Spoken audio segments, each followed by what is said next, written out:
Hoje nós vamos estudar na segunda epístola de Pedro, no capítulo 2, e nós vamos ler do verso 17 até o verso de número 22. Segunda de Pedro, capítulo 2, do verso 17 ao verso de número 22. O texto diz assim: Estes tais são como fontes sem água, como névoas impelidas por temporal. Para eles está reservada a negridão das trevas. Porquanto, proferindo palavras jactanciosas de vaidade, engodam com paixões carnais, por suas libertinagens, aqueles que estavam prestes a fugir dos que andam no erro, prometendo-lhes liberdade, quando eles mesmos são escravos da corrupção, pois aquele que é vencido fica escravo do vencedor. Portanto, se depois de terem escapado das contaminações do mundo, mediante o conhecimento do Senhor e Salvador Jesus Cristo, se deixam enredar de novo e são vencidos, tornou-se o seu último estado pior que o primeiro. Pois melhor lhes fora nunca tivessem conhecido o caminho da justiça, do que após conhecê-lo, volverem para trás, apartando-se do santo mandamento que lhes fora dado. Com eles aconteceu o que diz certo adágio verdadeiro: o cão voltou ao seu próprio vômito, e a porca lavada voltou a revolver-se no lamaçal. Às quartas-feiras nós temos estudado na nossa igreja a segunda epístola de Pedro. E nesta epístola nós temos visto que Pedro, na sua primeira epístola, escreve para buscar trazer conforto, forças, ânimo para uma comunidade que estava passando por tribulações, provavelmente por perseguições por causa do cristianismo, por causa do evangelho. E a segunda carta, ela é escrita para adverti-los, animá-los, instruí-los a respeito de um outro problema, o problema dos falsos mestres.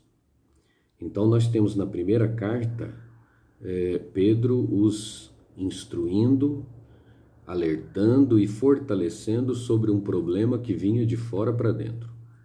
E agora Pedro está instruindo-os a respeito de um problema que estava dentro, poderia estar dentro da própria igreja.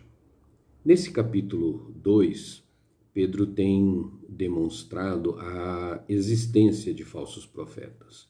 Ele disse que, assim como no passado, assim como no período do Antigo Testamento houve falsos profetas, ali também, por certo, haviam falsos profetas. E esses falsos profetas, eles são identificados por Pedro da seguinte forma. Do verso 4 até o verso 9, essa é uma porção que nós já estudamos lá na última oportunidade em que estivemos reunidos na igreja. Ele diz que eles são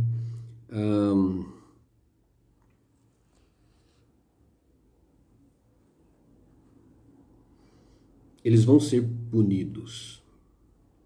E ele usa a descrição do que Deus fez com os homens nos dias de Noé, o que Deus fez com os anjos que não conservaram a sua primeira condição.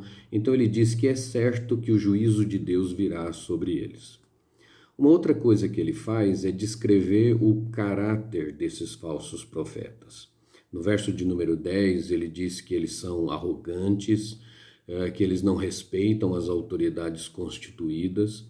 No versículos 3, 14 e 15, ele diz que eles são gananciosos, que eles são avarentos, e então eles buscam ganho, eles buscam projeção, eles buscam enriquecer com os seus falsos ensinos, iludindo os seus ouvintes, e diz que eles são culpados de imoralidade. Isso nos versos 10, no verso 13 e no verso de número 14.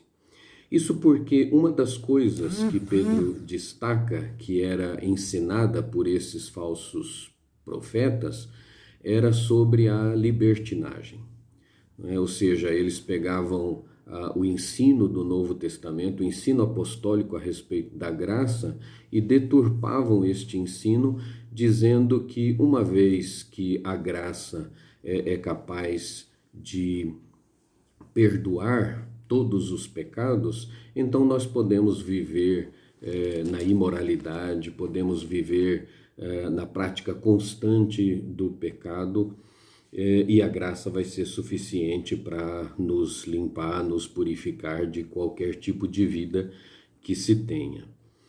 No texto que nós acabamos de ler, nós vamos encontrar Pedro trazendo mais algumas definições, mais algumas características desses falsos profetas. E no verso de número 17, quando ele diz: esses tais são como fonte sem água, Pedro os define como vazios. Ou seja, eles prometem, através do seu ensino, alimentar.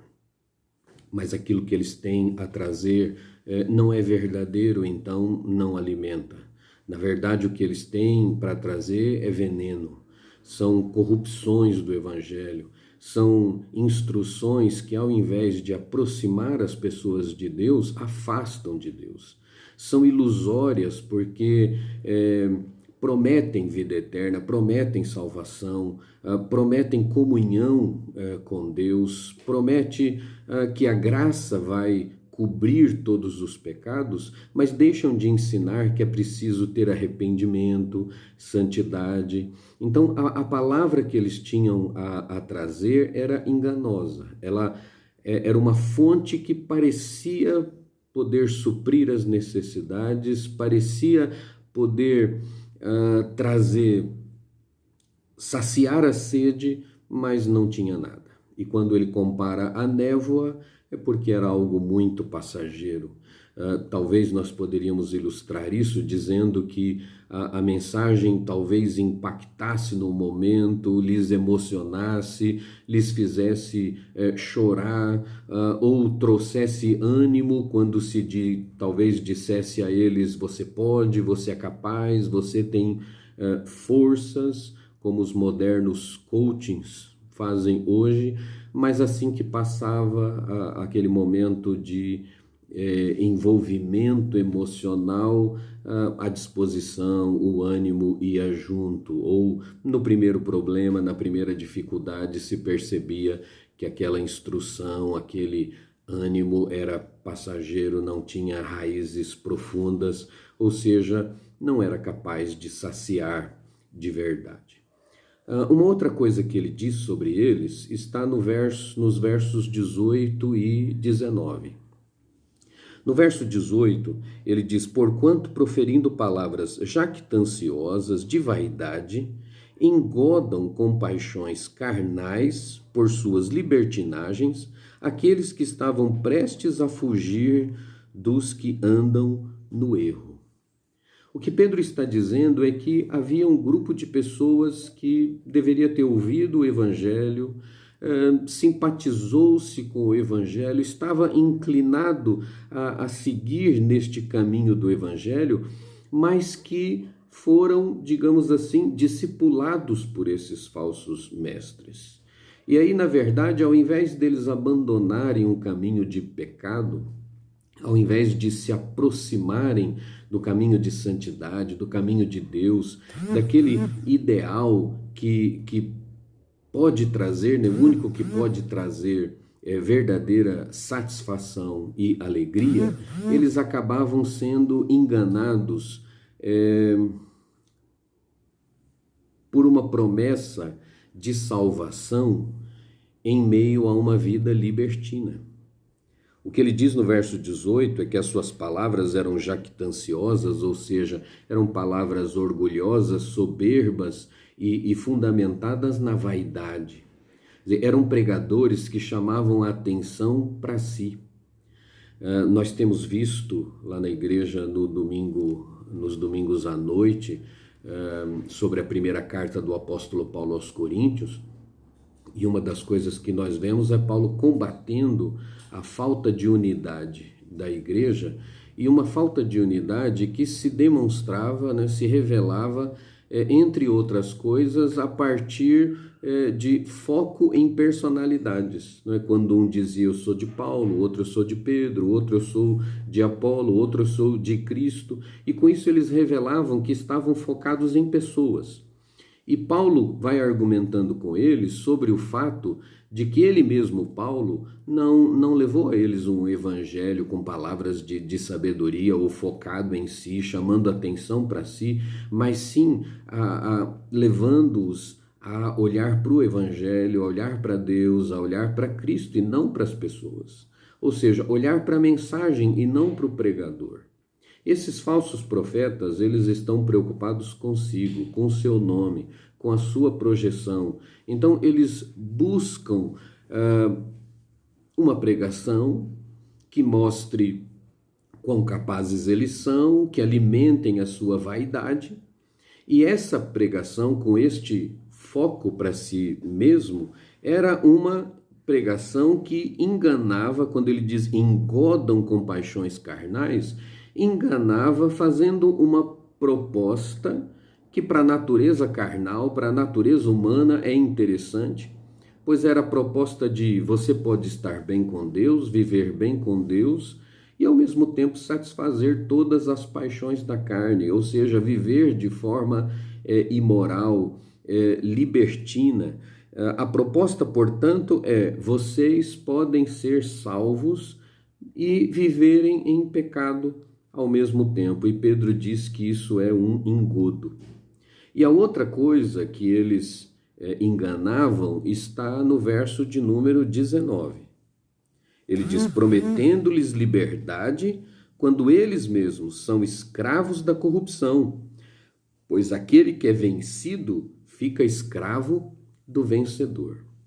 Ora, a pregação do evangelho é uma pregação de liberdade.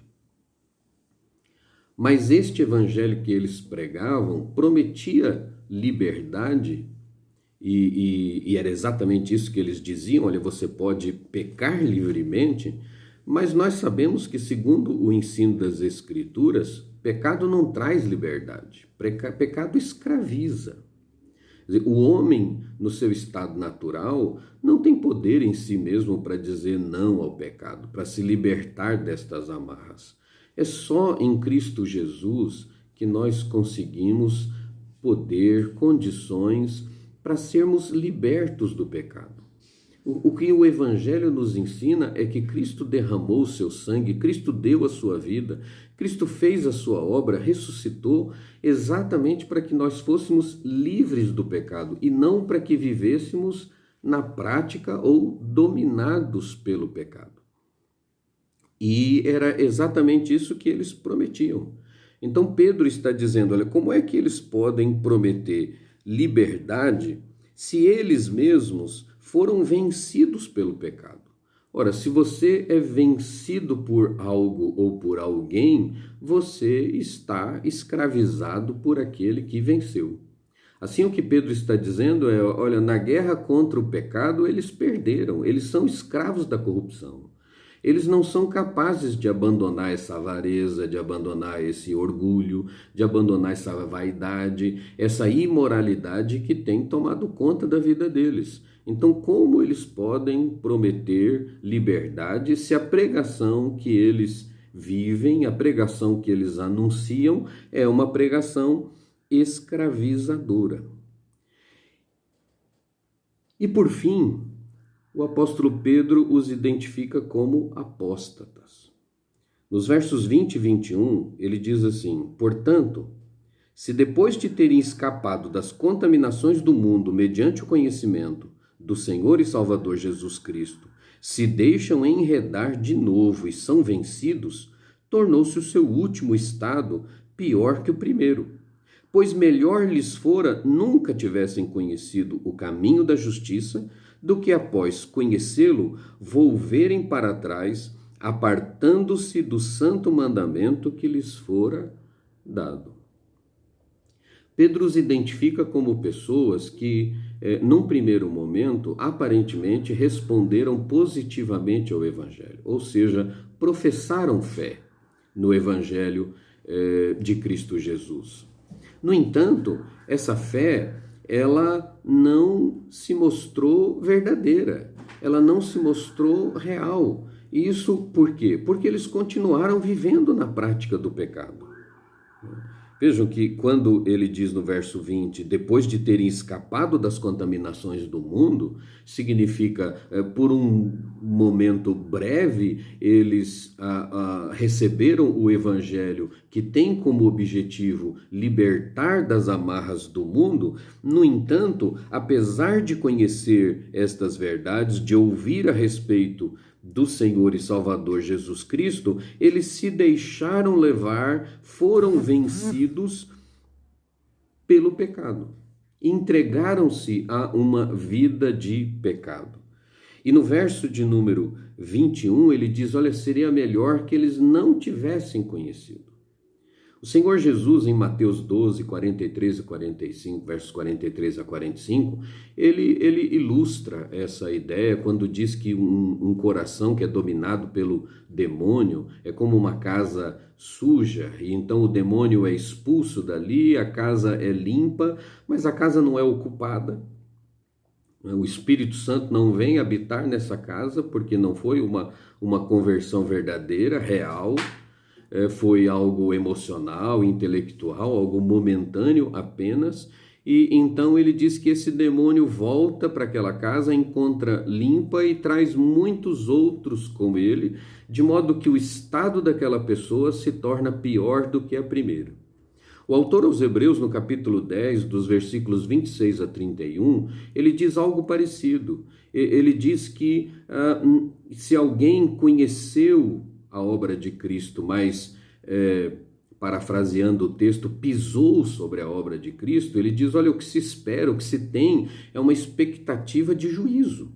E ele diz, olha, se pelo testemunho de 2 ou 3 pessoas, de acordo com a lei de Moisés, alguém era apedrejado, ele diz, o que esperar para alguém que está profanando, pisando, desprezando a obra de Cristo que lhe foi apresentada e que em algum momento, ainda que apenas externamente, ele tenha professado fé. E aí ele termina no verso 31 dizendo que terrível coisa é cair nas mãos do Deus vivo. Pedro identifica estes falsos profetas como apóstatas, como pessoas assim, como pessoas que estão pisando sobre a obra realizada por Cristo Jesus. E ele termina no verso de número 22, ilustrando esta atitude com 2 provérbios, né, conhecidos deles. O primeiro diz, o cão voltou ao seu próprio vômito, e o segundo, a porca lavada, voltou a revolver-se no lamaçal. O primeiro provérbio mostra algo repugnante, né? Ele dizendo que um cão volta para comer do seu próprio vômito. Uma natureza desprezível, uma natureza que não está reconhecendo o quanto aquilo é repugnante. E no caso da porca lavada, a ideia dele é de que se a natureza, se o interior não for mudado, não adianta limpar o exterior. Não adianta lavar a porca, porque solta ela volta para aquilo que é da sua natureza, a lama. Para que a porca lavada não volte, é preciso que a sua natureza seja mudada, é preciso que o seu interior seja transformado. E é isso que Pedro está dizendo sobre esses falsos profetas. O grande problema deles é que eles não tiveram a sua natureza transformada. Não houve uma fé verdadeira, não houve regeneração. Eles não creram de fato no evangelho que lhes foi pregado. provavelmente tenham visto no Evangelho apenas um meio de ganho, um meio de projeção, enfim, eles viram alguma vantagem no Evangelho e então procuraram tirar esta vantagem, se tornando mestres e trazendo mensagens que imaginavam eles seriam muito mais atrativas, né? E é verdade. Quando se oferece às pessoas aquilo que elas querem e não aquilo que elas precisam, e principalmente quando se dá a isso que elas querem uma roupagem que dá a impressão de que satisfaz aquilo que elas precisam, essa é uma mensagem muito mais interessante, atrativa. No entanto, ela é enganosa, porque, como Pedro disse no início, são poços secos. Eles prometem satisfazer uma necessidade, mas acabam não fazendo.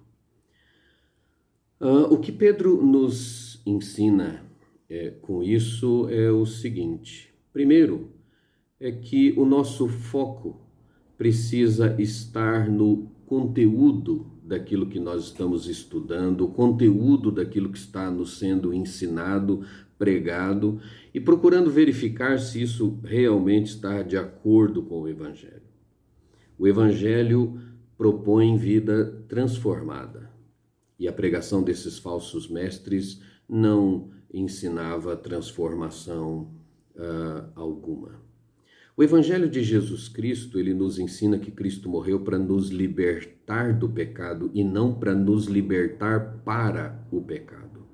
E a pregação desses falsos mestres dizia para as pessoas que elas podiam viver pecando e a graça seria suficiente para cobrir todos estes pecados, ou seja, eles poderiam ter prazer no pecado, viver deliberadamente no pecado, que no final das contas a graça seria suficiente para salvá-los.